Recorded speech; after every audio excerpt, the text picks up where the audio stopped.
APMC मार्केटमधून आताची एक महत्त्वाची बातमी समोर येत आहे।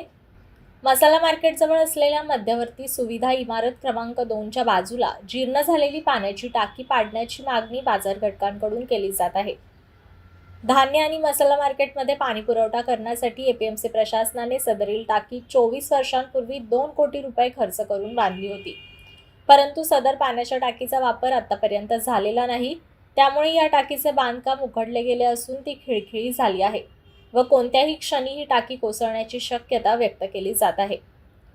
टाकी कोसळली तर मसाला मार्केटचा मुख्य रस्ता तसेच टाकीखाली व जवळील मर्चंट चेंबरमध्ये खरेदीसाठी येणाऱ्या ग्राहकांचा विनाकारण जीव जाण्याची भीती व्यक्त केली जात आहे।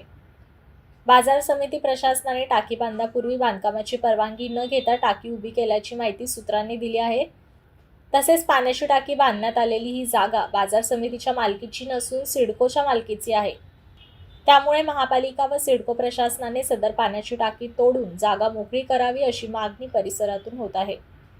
इसको हटाना चाहिए, हाँ, निकाल देना चाहिए। क्या अभी रिसेंटली ऐसा भी यूज नहीं है उसका। हाँ। कुछ ऐसे ही बंद पड़ा है 5-8 साल से। हाँ, ज्यादा ही रहेगा, हम लोग तो 5 साल हुआ आज। और ये क्या स्लैब वगैरह गिरते रहता है? हाँ, गिरता है प्लास्टर उसका।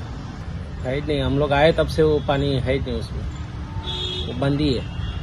तो आपको नहीं लगता है कि अगर गिरा तो बड़ा हादसा हो सकता है? हाँ, वो तो हो सकता है, हाँ? हो सकता है क्योंकि मेन रोड है वो side. Bureau report APMC news.